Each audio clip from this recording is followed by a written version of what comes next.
మాతృ సంహిత. రచన శ్రీ కొండముది రామకృష్ణ అన్నయ్య గారు.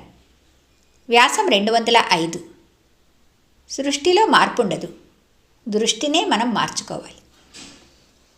సర్వజీవ కారుణ్యం, సర్వత్రా అనురాగం, సర్వసామర్థ్యం, సర్వజ్ఞత్వం, లోకాతీత సౌందర్యం, నిరవధిక ఐశ్వర్యం, రాకాశశి ప్రభారాశి, సప్తవర్ణాలై వికసించిన హరివిల్లు మానవాకృతి ధరిస్తే ఆ ముగ్ధ మనోహర స్నిగ్ధ సుందర విశ్వ సమ్మోహన ప్రేమైకమూర్తి మన అమ్మ.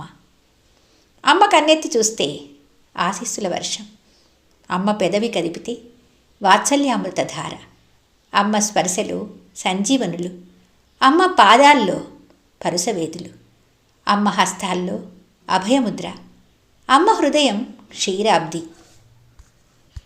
అమ్మ సన్నిధి కల్పతరువు, అమ్మ తనువు ఉదయించే కిరణం, అమ్మ మూర్తి అపురూప కళాఖండం, నడయాడే దేవతా విగ్రహం. అమ్మకు సమకాలీకులం కాగలడం ఎంత అదృష్టం, అమ్మతో సహజీవనం చేయగలగడం ఎంతటి భాగ్యం. నిరంతరం అమ్మను దర్శిస్తూ స్పృశిస్తూ అమ్మతో సంభాషిస్తూ అమ్మకు సహచరులమై రసజరులమై మనగలగడం స్వర్గలోక నివాసమే. అమ్మ పరిపూర్ణ కటాక్షం వల్ల అపూర్వమైన ఈ పెన్నిధులన్నీ ఆయాచితంగా నాకు లభించి నన్ను కుబేరుని చేశాయి. ఆనందాబ్దిలో సుమనౌకనై 2 పుష్కరాలు విహరించాను. భ్రమరాన్నై ఆ చరణ కమలాల్లోని మధుర మకరందాన్ని పుక్కిటి బంటిగా సేవించాను. ఆ కల్పతరు ఛాయల్లో కాలం కర్పూరమై వెలిగింది. ఆ పాదపూజ, ఆ పాదసేవ నాకు ఉచ్ఛ్వాస నిశ్వాసాలైనాయి. విధి కర్కశ హృదయ నిర్దయురాలు నా ఆనంద పారవస్యాన్ని చూసి ఓర్చుకోలేకపోయింది. పగతో బుసకొట్టింది, కసితో కాటేసింది. అమ్మ అదృశ్యమైంది. పైరుపచ్చలతో కళకళలాడే నా హృదయ కేదారం తుఫాను దెబ్బకు కకావికలైంది. శిలాఘాతానికి గురి అయిన గువ్వల వలె నా కాళ్ళు కుప్పకూలాయి. నా బ్రతుకులో శిశిరం ప్రవేశించి ఆకులు దూసింది. ఎండ నుండి వాన నుండి కంటిని రెప్పవలే నన్ను కాపాడే నా గొడుగు విరిగిపోయింది. ఎంతటి కష్టాల కడలెనైనా త్రుటిలో దాటించే నా పడవ పగిలిపోయింది. నా కన్నీళ్ల కోనేటిలో నా దురదృష్టం శతపత్రమై వెలసి నన్ను వెక్కిరించింది. బ్రతుకులో చేవలేక, ఆత్మహత్యతో చావలేక, ఎక్కడికి పోనూ దోవలేక, అది బ్రతుకో చావో అర్థం కాక, పగలు రాత్రి కాని అసుర సంధ్యలో అలమటిస్తూ దిక్కుతోచక నిలబడ్డ నిరీహ నిర్జీవ క్షణాలలో ఆరని దుఃఖం నన్ను అతలాకుతలం చేసింది. నా బ్రతుకును తడిపి ముద్ద చేసింది. కాలం రంపమై నా గుండెను కోసింది. భూకంపమై నా బ్రతుకు పునాదులు కదిపింది. ముళ్ళ కంపయై నా ఎదను రక్తసిక్తం చేసింది. నా దుఃఖాగ్ని నుండే ఒక వింతైన విచికిత్సాకమలం.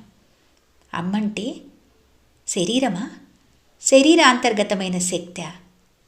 సరిగ్గా ఇటువంటి ఆలోచనే అమ్మకు అమ్మమ్మ మరణించినప్పుడు కలిగింది. అమ్మమ్మ కళేబరము శ్మశానానికి తరలించే ముందు అమ్మ ఎదలో చింతన తరంగితమైంది. కనిపించే శరీరమే అమ్మ అయితే అది ఇప్పుడు ఉన్నది, దుఃఖించడం అనవసరం. కనిపించని శక్తే అమ్మ అయితే అది లోగడా కనిపించలేదు. ఇప్పుడు కొత్తగా నష్టమైనదేమిటి, ఎందుకు దుఃఖించాలి అని ప్రశ్న రూపంలో జవాబిచ్చింది లోకానికి. అమ్మ సశరీరే అయి ఉన్నప్పుడు అమ్మను పూజించడం అంటే అమ్మ శరీరాన్ని పూజించడమే. అమ్మ పాదాలను పూజిస్తే అమ్మను పూజించినట్లే. అమ్మ మెడలో దండ వేస్తే అమ్మకు దండ వేసినట్లే. అమ్మ చేతికి పండు ఇస్తే అమ్మకు పండు ఇచ్చినట్లే. కనిపించే దేహమే కనిపించని శక్తికి ప్రతినిధి. అమ్మ శక్తి స్వరూపిణి, ప్రజ్ఞాపారమిత అయినప్పటికీ అమ్మ శరీరాన్నే మనం అమ్మగా దర్శించాం, అమ్మగా పూజించాం, అమ్మగా సేవించాం.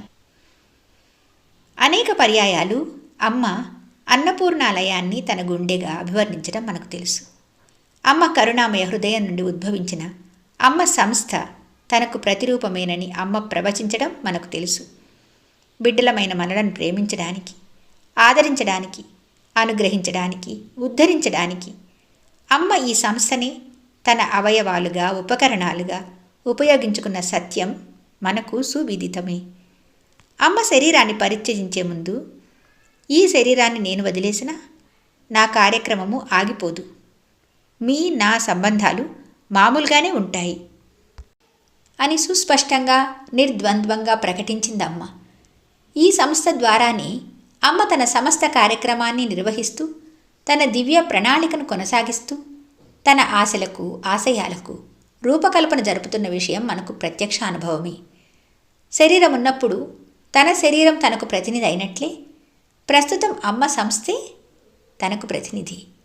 అమ్మను పూజించడానికి అమ్మ శరీరం మనకు ఆధారమైనట్లే ప్రస్తుతము అమ్మ సంస్థ మన పూజకు ప్రతీక. భౌతికంగా అమ్మ మనకు కనుమరుగై దాదాపు 1 సంవత్సరం కన్నీటి ఏటిలో నేను కొట్టుకుపోయిన తర్వాత పై భావన గట్టులాగా నాకు దొరికింది. కొంత ఉపశమనం కలిగింది.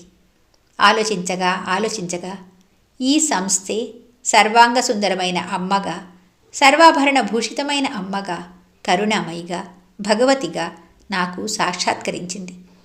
నా కన్నీళ్లు ఆవిరైపోయాయి. నాకు కొత్త ఊపిరి వచ్చినట్లయింది. కంటికి కొత్త చూపు వచ్చింది. ఏటికి కొత్త నీరు వచ్చింది. సంస్థను పూజించడం అంటే సంస్థను సేవించటమే. సేవించటం అంటే సంస్థ నిర్వహణకు, అభివృద్ధికి దోహదం చేసే కార్యక్రమాలను చేపట్టడమే. అంతే. ఈ ఆలోచనతో నాలో అమృతం కురిసింది. సంజీవని స్పర్శ తగిలింది. దిగంబరి అయి దీనవదన అయి నిలబడ్డ నా లోపలి చెట్టు పచ్చ చీర కట్టి పక్కుమంది. పడిపోయిన పిల్లవాడు లేచి పరిగెత్తినట్లు ఎండిపోయిన ఏటికి పోటిచ్చింది. ఆకాశవల్లరి మబ్బుల చిగుళ్ళు తొడిగింది. నా మనస్సు వేణువై కొత్త పాటలు పాడింది. నాకు కొత్త పిలుపు వినిపించింది. బ్రతుకు బాట కొత్త మలుపు తిరిగింది. అమ్మను కొలవడం అంటే అందుబాటులో ఉండే పాదాలను పూజించడం లాగానే ఆ రోజుల్లో మాతృశ్రీ విద్యా పరిషత్ నాకు అందుబాటులోకి వచ్చింది. దృష్టినంతా ఆ పాదాలపై కేంద్రీకరించాను. ఆ పాదాలకు పారాణి పెట్టాను. ఆ పాదాలను సుగంధభరితాలైన వివిధ జాతి పుష్పాలతో అలంకరించుకున్నాను, అర్చించుకున్నాను. ఆ పూజలో మనస్సు కరిగింది. ఆ సేవలో హృదయం పరవశించింది. పూజ సేవగా పరిణమించి పరిమళించి నా సమస్త శక్తులను, త్రికరణాలను, సర్వేంద్రియాలను ఆ సేవ వశపరుచుకుంది. జీవితంలో మరో మెట్టు అధిరోహించిన అద్భుతానుభూతి నాకు కలిగింది. అనుభూతికి హద్దు లేదు, మనస్సుకు తృప్తి లేదు. ఆలోచన అమలు చేయడం సహజం. జగన్మాతను నిర్వచిస్తూ అమ్మ చెప్పిన కొత్త మాట సాధకులకు గమనార్హం. జగన్మాత అంటే జగత్తుకు మాత కాదట, జగత్తు అయిన మాతట. ఓహ్, ఏమి నిర్వచనం, ఏమి దర్శనం! మీదంతా నేనే, మీరంతా నేనే, ఇదంతా నేనే అన్న అపూర్వమైన ప్రకటన మాటలు లోకానికి మహామంత్రం. పై వాక్యాల ద్వారా అమ్మ తన విశ్వ విరాట్ స్వరూపాన్ని మనకు సాక్షాత్కరింపచేసింది. కనిపించే జగత్తు, కనిపించని అమ్మ వేరు కాదు అని అమ్మ మనకు స్పష్టపరిచింది. అందుకే ఇప్పుడు సృష్టిలోని ప్రతి వస్తువును, ప్రతి వ్యక్తిని అమ్మగా దర్శించాలని అభిలాష, తపన, తపస్సు. వ్యక్తావ్యక్తమైన జగత్తునంతనూ అమ్మగా అవగాహన చేసుకోవాలని నిరంతర అధ్యయనం. అదే నేటి నా సాధన. నా గమనంలో ప్రతి కదలిక అమ్మకు చేసే ప్రదక్షిణగా, నా ప్రతి శ్వాస అమ్మ మెడలో పూలదండగా భావిస్తున్నాను. రెండుగా కనిపిస్తున్నది, ఒకటిగా అనిపిస్తున్నది అన్న అమ్మ పలుకుల వెలుగులో ఎంత వెదికినా అది కానిది నాకు కనిపించడం లేదు అని తత్వగిరి శిఖరాగ్రం నుండి ఎలుగెత్తి చాటిన అమ్మ పూర్ణ దర్శనం గమ్యంగా, పరమ లక్ష్యంగా. చీమలో దోమలో కాదు, చీమగా దోమగా పరబ్రహ్మను చూడాలి అని కొత్త పాఠం చెప్పిన అమ్మను విశ్వంలో ప్రతి అణువునా చూడాలనే భావనమే సాధనగా ముందుకు నడుస్తున్నాను. నిన్న 5 అడుగుల అమ్మ శరీరం నాకు ఆరాధ్యం. నేడు అమ్మ ఆశయాలకు నెలవైన సంస్థ ఆరాధ్యం. రేపు సృష్టికి అమ్మకు అభేద దర్శనం నా లక్ష్యం. ఈ సాధన సోపానత్రయాన్ని నిర్విఘ్నంగా జయప్రదంగా అధిరోహిస్తే లక్ష్యం చేరినట్లే. అమ్మ భక్తులకు, అమ్మ శిష్యులకు, అమ్మ అనుచరులకు, అమ్మ బిడ్డలకు నాదొక మనవి. అమ్మ స్థాపించిన సంస్థ అమ్మకు ప్రతిరూపం, ప్రతీక. ప్రతీకోపాసన తత్వోపాసనే. అమ్మ సంస్థను సేవిస్తే అమ్మను పూజించినట్లే. సంస్థను సేవిస్తే అమ్మ సంతృప్తి చెందుతుంది. సంస్థను సేవిస్తే అమ్మ అనుగ్రహిస్తుంది. సంస్థను సేవిస్తే మనకు అవసరమైనవన్నీ అమ్మ ప్రసాదిస్తుంది. మన యోగక్షేమాల బాధ్యతను అమ్మే స్వయంగా స్వీకరిస్తుంది. అమ్మ దుఃఖనాశిని, అమ్మ దురిత నివారిణి, అమ్మ వాంఛితార్థప్రదాయిని, అమ్మ కైవల్య పదదాయిని. ఏప్రిల్ 1987. జయహో మాత. మాతృ సంహిత, వ్యాసం 206. అమ్మ విశ్వజనీనత. విశ్వ సంక్షేమ సంధాయక గుణోజ్వల, విశ్వప్రేమమయీ, విశ్వజనని, విశ్వకుటుంబిని, విశ్వరూపిణి, విశ్వవందిత అమ్మ అభివాదములు. ఏకం సత్ విప్ర బహుధా వదంతి అని ఋషివాక్యం. అమ్మ విషయంలో ఈ ప్రవచనం అక్షరాల సత్యం. అమ్మ తనని గురించి తానే ఒక సత్యాన్ని మనకు అందించింది. రూపం పరిమితం, శక్తి అనంతం అని. ఈ 4 పదాల్లోనే అమ్మ చరిత్ర అంతా ఇమిడి ఉంది. పరిమిత రూపం అంటే మానవత్వం, అనంత శక్తి అంటే దైవత్వం. ఈ మానవతా మాధవత్వ మధుర సమ్మేళనమే నేడు మనం దర్శిస్తున్న, అర్చిస్తున్న అమ్మ. అందువల్లనే కొందరు అమ్మను అనురాగమూర్తిగా, వాత్సల్య స్వరూపిణిగా, కరుణారస సాగరగా, త్యాగమయిగా భావించి ప్రేమిస్తున్నారు, ప్రేమించబడుతున్నారు.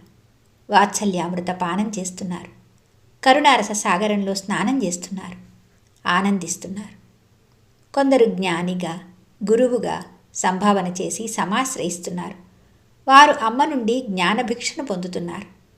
ఉపన్యాసాలు ఇవ్వకపోయినప్పటికీ, ఉద్గ్రంథ రచన చేయకపోయినప్పటికీ, సంభాషణల్లో అవకాశం వచ్చినప్పుడు అమ్మ అనేక సమాధానాలను అనుగ్రహిస్తున్నది, సందేహాలను నివారిస్తున్నది, పరిష్కారాలను ప్రసాదిస్తున్నది. అవే సూక్తులు, సూత్రాలు అయి అనేకుల మేధలకు పదునుబెట్టి, ఆలోచనలను క్రొత్త పుంతల నడిపి అనేక విషయాలపై వెలుగును ప్రసారం చేస్తున్నాయి. శక్తి స్వరూపిణిగా, పరాశక్తిగా, పరమేశ్వరిగా, పరాభట్టారికగా కొందరు అమ్మను విశ్వసించి ఉపాసిస్తున్నారు, ఆరాధిస్తున్నారు. వారికి అమ్మ ఎన్నో దర్శనాలను, నిదర్శనాలను ప్రసాదిస్తున్నది. ఎవరే భావంతో ఆరాధిస్తే వారికి అమ్మ ఆ రూపంలో సాక్షాత్కరిస్తున్నది, కామిత అర్థ ప్రదానం చేస్తున్నది. 20 సంవత్సరాలకు పైగా అమ్మ సన్నిధిలో అతి అహర్నిశం నివసించగలిగే మహా అదృష్టాన్ని అమ్మ నాకు ప్రసాదించింది. అయితే పాయసపు గిన్నెలో ఉండే గరిటకు పాయసపు రుచి తెలియాల్సిన పని లేదు. అట్లాగే కమలం చుట్టూ తిరిగే కప్పకు ఆ సుగంధంతోనూ పని లేదు, ఆ మకరంద పానము చేయలేదు. కానీ కరుణామయి అమ్మ నాకు చెవులను, కళ్ళను ప్రసాదించింది. అందుకు అమ్మకు కృతజ్ఞతను ఎట్లా అభివ్యక్తం చేయాలో అర్థం కావడం లేదు. తల్లి బిడ్డల మధ్య కృతజ్ఞత, రుణము వంటి పదాలకు తావు లేదన్నది అమ్మ. అమ్మ జీవిత చరిత్ర రచన చేసినప్పుడు ఆ జీవితాన్ని మహోదధిగా సంభావన చేశాను. ఆ జీవితంలో ఎన్ని రాగాలు విన్నానో, ఆ మహోదధిలో ఎన్ని తరంగాలు కన్నానో, ఆ పలుకుల్లో ఎన్ని రంగులో, ఎన్ని రాగాలో, ఎన్ని సొబగులో, ఆ చేతల్లో ఏమి పాల పొంగులో, ఏమి అనురాగాలో, ఏమి సోయగాలో. అందువల్లనే అమ్మ సన్నిధిలో ఎన్నాళ్ళున్నా, ఎన్నేళ్లున్నా ఏ క్షణానికి ఆ క్షణం నిత్య నూతనంగానే ఉంటుంది. అనుక్షణము మనకు క్రొత్త లోకాలు కనిపిస్తూనే ఉంటాయి. క్రొంగొత్త అనుభవాలు, భావాలు ప్రభవిస్తూనే ఉంటాయి. కనుకనే కాలం గడిచిన కొద్దీ అమ్మ ఎడల ఆకర్షణ పెరుగుతుంది, ఆరాధన పెరుగుతుంది. అర్థమవుతున్న కొద్దీ వామనమూర్తి వలె పెరిగి పెరిగి భూమి ఆకాశాలు ఆవరిస్తుంది. ఈ అనుభవం నాకు అమ్మ మాటల్లో, చేతల్లో అమ్మ యొక్క అపరిమిత తత్వం అర్థమైంది. అది సర్వ పరిధులను, అవధులను, విభేదాలను అధిగమించి విశాల విశ్వాన్ని తనదిగా చేసుకున్న, తనలోకి తీసుకున్న, తానే అయిన విశిష్ట తత్వంగా విరాట్ రూప సందర్శనమిచ్చింది. అమ్మ త్రివేణి సంగమం. అమ్మ ఆలోచన, మాట, క్రియ అన్నీ ఒకటిగానే ఉంటాయి. వాటిలో ఎక్కడా ఎప్పుడూ వైరం కనిపించదు. ఒకసారి అమ్మన్నది, నా భావమే నా మాట అని. మరొక మారు, నేను ఏం చెప్పినా నా అనుభవంలోంచే చెబుతాను అని అన్నది. కనుక మనం అమ్మ జీవితం నుంచి ఒక సంఘటనను తీసుకున్నా, ఒక ప్రవచనాన్ని తీసుకున్నా ఏమీ భేదం లేదు.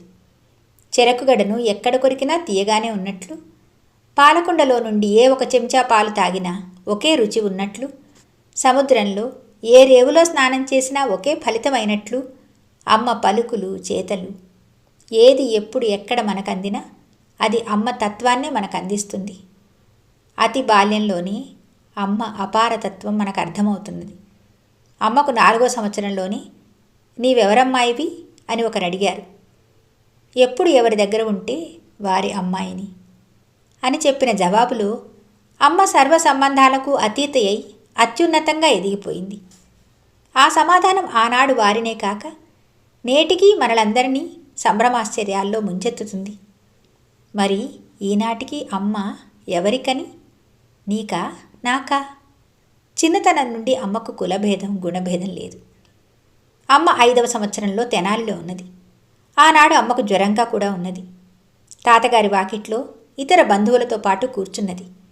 అప్పుడు ఒక పాకీ బండి ఆ దారిన పోతున్నది. ఆ బండి వెనక పాకీది నడుస్తున్నది. ఆ వెనక ఆమె పిల్లవాడు పరిగెత్తుతూ కింద పడ్డాడు. అంతలో ఒక గేదె అటు పరిగెత్తుతూ వస్తున్నది. అమ్మ ఆ దృశ్యం చూసింది. చివాలున లేచి పరిగెత్తుకు వెళ్ళి ఆ పిల్లవాడిని ఎత్తుకొని యువతలకు తీసుకుని వచ్చి ప్రమాదం నుండి కాపాడింది. తన పిల్లవాడిని బ్రాహ్మణులు ఎత్తుకున్నందుకు ఆ పాకిది బ్రహ్మానంద భరితురాలవుతుంటే అమ్మమ్మగారైన జానకమ్మగారు ఎత్తుకొని మా బ్రాహ్మణత్వం మట్టి గలిపింది అని వెటకారం చేసింది. అప్పుడు అమ్మ వెంటనే అన్నది, అవును, మీ బ్రాహ్మణత్వం మట్టి కలిసింది కనుకనే మీరు ఎత్తుకోలేదు అని.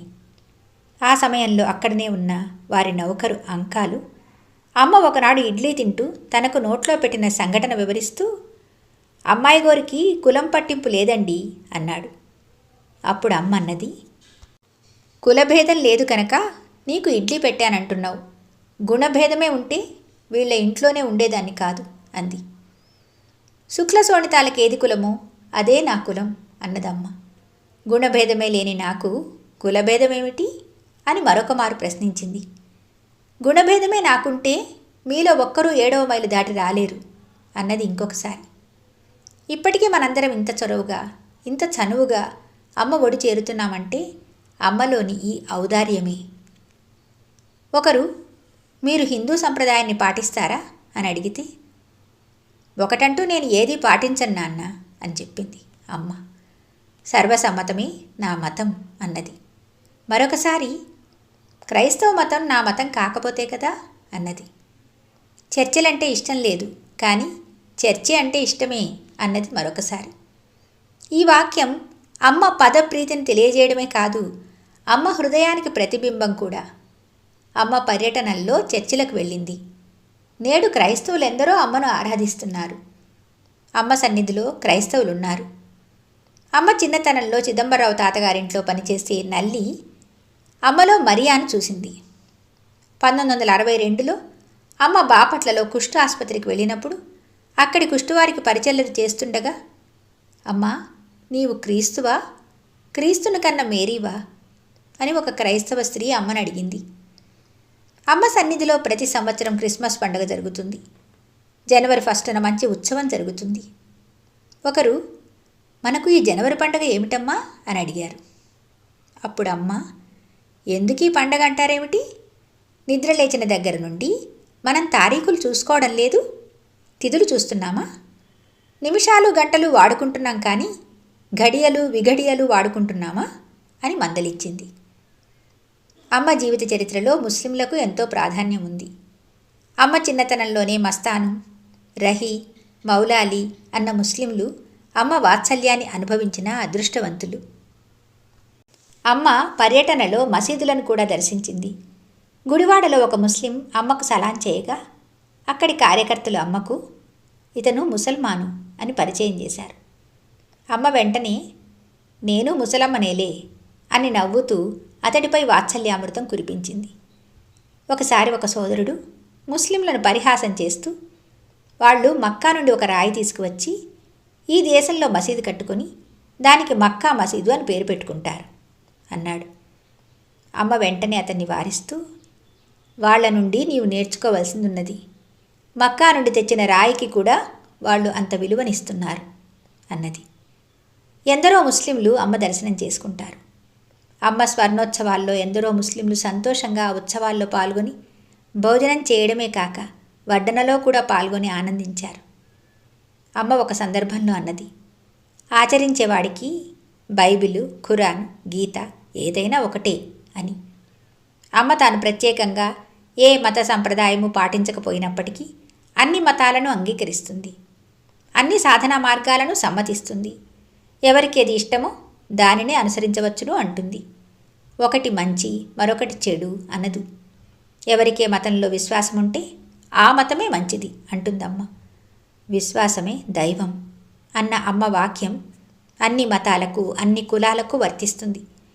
ఏ మతాన్ని విశ్వసించని నాస్తికులను కూడా అమ్మ అంగీకరిస్తుంది. వాడు నా బిడ్డేగా అంటుంది. దేవుణ్ణి అంగీకరించిన వాడినే కాదు, దూషించేవాడిని అమ్మ ప్రేమిస్తుంది. దూషణ కూడా ఒక విధమైన ఆరాధనయే అంటుంది అమ్మ. అమ్మ తనను విమర్శించేవారిని, ద్వేషించేవారిని, హింసించేవారిని కూడా ప్రేమించడం విశేషం. అమ్మకు 9వ సంవత్సరంలో ఒకనాడు ప్రఖ్యాత పండితులు, పరివ్రాజకాచార్యులు అయిన శ్రీ వాసుదాస స్వామివారిని దర్శనం చేసుకుంది. అప్పటికే అమ్మ తల్లిని కోల్పోయిన బిడ్డ అయినందువల్ల వారు అమ్మపై సానుభూతిని కనబరుస్తూ, అమ్మా, అందరూ నిన్ను ప్రేమించేటట్లు ఆశీర్వదించేదా అని అడిగారు. అమ్మ అప్పుడు పలికిన మాటలు ఆణిముత్యాలు. అమ్మ చరిత్రకే అలంకారాలు, మానవజాతికే మేలు బంతి, వెలుగు బాట. స్వామి, నన్ను అందరూ ప్రేమించేటట్లెందుకు? నేను అందరినీ ప్రేమించేటట్లు వరం ఇవ్వండి. నన్ను ప్రేమించినా, ప్రేమించకున్నా, నన్ను దూషించినా, ద్వేషించినా, నన్ను ఎట్లా హింసించినా అందరినీ నేను సమానంగా ప్రేమించేటట్లు నన్ను ఆశీర్వదించండి అని వేడుకుంటూ, మరి నేను ప్రేమిస్తేనే కదా ప్రేమ నాకు తెలిసేది అన్నది అమ్మ. అమ్మ అప్పుడు స్వామివారిని అలా ప్రార్థించింది. కానీ అమ్మకు ఆ తత్వం బుగ్గుతో పెట్టిన విద్య, వెన్నతో పెట్టిన విద్య కాదు, ఆ జన్మ సిద్ధమే. అసలు అమ్మ జీవితమంతా వస్త్రగాళితం పట్టినా, కంచు కాగడాలు వేసి వెతికినా ఈ కోరికకు భిన్నమైన సంఘటన మచ్చుకైనా కనిపించదు. అమ్మ తన నివాసానికి అందరిల్లు అని నామకరణం చేయడంలో కూడా అమ్మ విశ్వభావన అభివ్యక్తమవుతుంది. ఈనాడు అందరింటిలో పలు మతాల వాళ్ళు, పలు కులాల వాళ్ళు, పలు భాషల వాళ్ళు, పలు దేశాల వాళ్ళు అతి సహజంగా ఉంటూ సహజీవనం చేస్తున్నారు. అందరింటిలో అందరూ కలిసి నివసిస్తూ కలిసి భోజనం చేయడం చూసిన ఒక స్వాముల వారు అమ్మ వర్ణసంకరం చేస్తున్నదని బాధపడుతూ లలితా సహస్రనామాల్లోని వర్ణాశ్రమ విధాయిని అన్న నామం జ్ఞాపకం చేశారు. అమ్మ వెంటనే ఏకాకిని, భీమరూప, నిర్ద్వైత, ద్వైతవర్జిత అన్న నామాలను స్మరించింది. అందరింటిలో భాగమైన అన్నపూర్ణాలయంలో అన్నం ఎవరికి పెట్టాలి అన్న విచికిత్స జరిగినప్పుడు అమ్మ, అన్నపూర్ణాలయంలో భోజనానికి ఆకలే అర్హత, వాడి డ్రస్సును అడ్రస్సును బట్టి కాదు అన్నం పెట్టాల్సింది అని వివరించింది. అమ్మ అందరింటిని గురించి వివరిస్తూ, ఈ గేట్లు ఎప్పుడూ తెరిచే ఉంటాయి, రావడానికి పోవడానికి, విశ్వకుటుంబం కనుక రకరకాల ప్రవృత్తులుంటాయి అన్నది. మరో సందర్భంలో, నా సంసారానికి మొదలు చివర లేదు, నాది విశ్వ సంసారం అని ప్రకటించింది. ఒక అక్కయ్య అమ్మతో తన బిడ్డల విషయం చెబుతూ వాళ్ల మనస్తత్వాల్లోని విభిన్నత్వాన్ని గురించి బాధపడుతుంటే అమ్మన్నది, నీవు ఇంత మాత్రానికే బాధపడితే ఎలా? నా బిడ్డలు చూడు, వాళ్లల్లో ఎంత వైవిధ్యము, ఎంత వైరుధ్యము అని. అమ్మ ప్రేమ కేవలం మానవజాతి వరకే పరిమితమై లేదు, అది పశుపక్షాదులను, క్రిమికీటకాదులను కూడా పరివేష్టించింది. చిన్నతనం నుండి అమ్మ తనకు పెట్టిన అన్నాన్ని పందులకు, కుక్కలకు, పిల్లులకు పెట్టి ఆనందించేది. ఈ అపరిమితమైన విశ్వవ్యాప్తమైన అనురాగము, అనుకంపనయే అమ్మను అత్యున్నత సింహాసనంపై అధిష్ఠింపజేసింది. అసలు ఈ ప్రేమను గురించి, మనిషికి మనిషికి మధ్య గల ఈ అనుబంధాన్ని గురించి ఆలోచిస్తే తల్లి బిడ్డల మధ్య గల మమతానుబంధం అంత బలవత్తరమైంది, సన్నిహితమైంది, మధురమైంది, మహత్తరమైంది మరొకటి కనిపించదు. అందుకే అమ్మ, నేను అమ్మను, మీరు బిడ్డలు అంది. ఈ భావాన్ని అమ్మ ఎన్ని రీతుల్లో, ఎన్ని సందర్భాల్లో ప్రకటించిందో. అమ్మ సర్వసృష్టిని తన బిడ్డగానే కంటున్నది, ప్రేమిస్తున్నది. ఈ ప్రేమకు హద్దులు లేవు, షరతులు లేవు, కారణాలు లేవు, ప్రతిఫలాపేక్ష లేదు. దీనికే అమ్మ సర్వత్రా అనురాగం అని నామకరణం చేసింది. అమ్మకు ఎవరిని చూసినా తన బిడ్డయే అనిపిస్తుంది. ఒకసారి అచ్యుతుని రామకృష్ణ శర్మ గారు అమ్మను, నీవెవరివి అని అడిగారు. అమ్మను అన్నది అమ్మ. ఎవరికి? నీకు, మీకు, అందరికీ, పశుపక్షాదులకు, క్రిమికీటకాదులకు అని అమ్మ సమాధానం. అమ్మ అందరినీ వాళ్ల యోగ్యతాయోగ్యతలు, అర్హతానర్హతలు గమనించకుండా ప్రేమించినట్లుగాని పశువులను అన్నిటినీ ప్రేమిస్తున్నది, బిడ్డలుగానే భావిస్తున్నది. ఒకనాడు ఒక ఆబ్దిక సమయంలో ఒక పిల్లి అన్నం ముట్టుకోగా ఆమె బాధపడుతున్నది. అప్పుడు అమ్మ అన్నది, పిల్లి కాదమ్మా, పిల్ల ముట్టుకున్నది అని. పర్యటనలో అమ్మ పాలకొల్లు వెళ్ళింది. అక్కడ కార్యకర్త అయిన శ్రీ గోపి అమ్మతో అన్నాడు, పాపాల కొల్లు వచ్చావమ్మా అని. అమ్మ అన్నది, పాపాల కొల్లు కాదు నాన్న, పాపల కొల్లు అని. వారు ఆ మాటకు దిగ్భ్రమ చెందారు. మూర్ఛపోయినంత పని అయింది. అమ్మలో ఆ మధుర భావన నిత్యజాగృతమయ్యే ఉంటుంది. ఆ భావనకి ఏమరపాటు లేదు. అమ్మ దృష్టిలో నాస్తికుడు బిడ్డే, నాగుపాము బిడ్డే, నక్సలైటు బిడ్డే. అమ్మకు నది బిడ్డే, వరద బిడ్డే, తాపసీ బిడ్డే, తామసీ బిడ్డే. చివరకు తనకు లేచిన గడ్డ కూడా బిడ్డే. అవును, నిజమే. మనకంటే అదే నిజమైన బిడ్డ. అది అక్షరాల అమ్మ తనువు నుండి రక్తమాంసాలను పంచుకుని పుట్టింది. పరిమితమైన మమకారం మానవత్వాన్ని సూచిస్తే, సర్వత్రా నిండిన మమకారం మాధవత్వమే అవుతుంది. తన పిల్లల వరకే ఉంటే పామరత్వం, అందరి యందు ఉంటే భగవంతుడు. మన బిడ్డ యందు ఏం చూస్తున్నామో అందరి యందు దానిని చూడడమే బ్రహ్మస్థితిని పొందడం కదా. కనుకనే అమ్మ సర్వ జగతికి నేడు ఆరాధ్యమైంది. ఈ మాతా శిశు బంధానికి అతీతమై మరో అత్యున్నతమైన స్థితి అమ్మను పరంజ్యోతిగా ప్రకాశింపజేస్తున్నది. అది విశ్వ తాదాత్మ్య స్థితి. మీరు నా బిడ్డలే కాదు, నా అవయవాలు కూడా అన్నది అమ్మ. చెయ్యి నొప్పి కాలికి తెలియదు, కాలి నొప్పి కంటికి తెలియదు, అందరి నొప్పి నాకు తెలుస్తుంది అన్నది అమ్మ. మీరంతా నేననుకోవడమే నా ప్రార్థన అన్నది. మీరు సాక్షాత్తు రాజరాజేశ్వరి అమ్మ అంటే మీరు కానిది నేనేమీ కాను నాయన అన్నది. మీరు తింటే నేను తిన్నట్లే అన్నది అమ్మ. మనకు అన్నం పెడుతూ తాను త్రేంచడం మనందరికీ అనుభవమే. ఆడేది మీరు, చెమటలు నాకు అన్నది మరొక సందర్భంలో. బాధ ఎవరిదైనా అనుభవం నాదే అన్నది మరొకరితో. ఒక సోదరుడు మమ్మల్ని అంటున్నట్లా, మిమ్మల్ని అనుకుంటున్నట్లా అంటే మీరు నేను కాకపోతే కదా అని ప్రశ్నించింది అమ్మ. శ్రీపాద గోపాలకృష్ణమూర్తి గారితో మీలో నన్ను చూసుకున్నప్పుడు కదా చిక్కు అన్నది. అంతా నేనే అనుకుంటున్నప్పుడు ప్రత్యేకించి భక్తులెవరు అన్నదమ్మ. మాలో ఒకరివై మాట్లాడతావేమిటమ్మా అంటే మీరు కాకుండా నేను లేను అన్నది. మావన్నీ నీకెట్లా తెలుస్తాయమ్మా అన్నవారికి నా ప్రవర్తన నాకు తెలీదు అన్నది అమ్మ.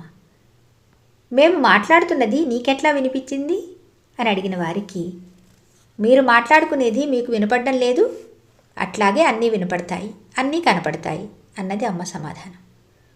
ఒక విషయంలో మేము ముగ్గురము కలిసే వచ్చాం కదమ్మా, నీకెప్పుడు చెప్పారు, ఎవరు చెప్పారు అంటే మీ ముగ్గురితో పాటు నాలుగోదాన్ని నేను లేను అన్నదమ్మ. మీ దృష్టిలో మనుషులు ఇతర జంతువులు ఒకటేనా అని ఒకరు అడిగిన ప్రశ్నకు అది ఇతరం అనిపించడం లేదు, అన్నీ నేనే అనిపిస్తున్నది అన్నదమ్మ. ఒక సందర్భంలో అమ్మ అన్నది, మీరే నయం, మీకు ఇంట్లో వాళ్ళని ఇతరులని తెలుస్తున్నది, నాకు అది తెలియడం లేదు అని. అమ్మ తనను గురించి తానే వివరిస్తూ నేను నేనైన నేను అంటే అన్ని నేనులు నేనైన నేను అన్నది. అన్నీ తానే అనే మనస్తత్వమే భగవంతుడు. భిన్నత్వం లేని మనస్తత్వమే దైవత్వం. విశ్వజనీనత్వము, విశ్వజననీత్వము, విశ్వ తాదాత్మ్య స్థితి అన్నీ కలిసి అమ్మ త్రిపుర సుందరి అయి విశ్వమంతకు ఆదర్శమై అనురాగపాత్రమై ఆరాధ్యమైంది. ఇంతవరకు చరిత్రలో విశ్వజనీనమైన హృదయం కలవాళ్ళుండవచ్చును. మరి పూర్వ ఋషులు సర్వే జనాః సుఖినో భవంతు అని, లోకా సమస్తా సుఖినో భవంతు అని ఆకాంక్షించారు కదా. విశ్వ తాదాత్మ్య స్థితి పొందిన వాళ్ళు ఉండవచ్చును. అహం బ్రహ్మాస్మి అన్న భావన చేసి సిద్ధి పొందిన మహాత్ములు ఉన్నారు కదా. కానీ సృష్టినంతనూ తన కన్నబిడ్డగా ప్రేమించిన సర్వమాతృత్వం మనకెక్కడా చరిత్రలో కనిపించదు. నేను అమ్మను అనడంలో భగవత్తత్వం అందరికీ అతి సన్నిహితమైపోయింది. అందులో అమ్మ మీరేమి బురద పూసుకున్నా మరెట్లా ఉన్నా బాగు చేయవలసిన బాధ్యత ఉన్నది. తల్లి అంటే తరింపజేసేది అన్నది. నిన్ను కడతెరచవలసింది అమ్మ, ఆ బాధ్యత నీది కాదు హామీ ఇచ్చింది. చేస్తున్నా పోట్లాడేది కుమారుడు, పోట్లాడుతున్నా చేసేది తల్లి అన్నది. పెట్టినా విమర్శించేవాడు బిడ్డ, విమర్శించినా పెట్టేది తల్లి. బిడ్డ తల్లిని నిరాకరించినా తల్లి బిడ్డను నిరాకరించదు. బిడ్డ తల్లికి ఎప్పుడూ సరెండర్ కాలేదు. తల్లే బిడ్డకు సరెండర్ అవుతుంది. అదే తల్లికి ఇష్టం, అదే తల్లి తత్వం అని అనేక రీతుల్లో తల్లి బిడ్డల బాంధవ్యాన్ని అమ్మ వివరించింది. అమ్మ ప్రవచిస్తున్నది మార్జాల కిశోర న్యాయం. అందువల్లనే అమ్మను అనేకులు ఆశ్రయిస్తున్నారు.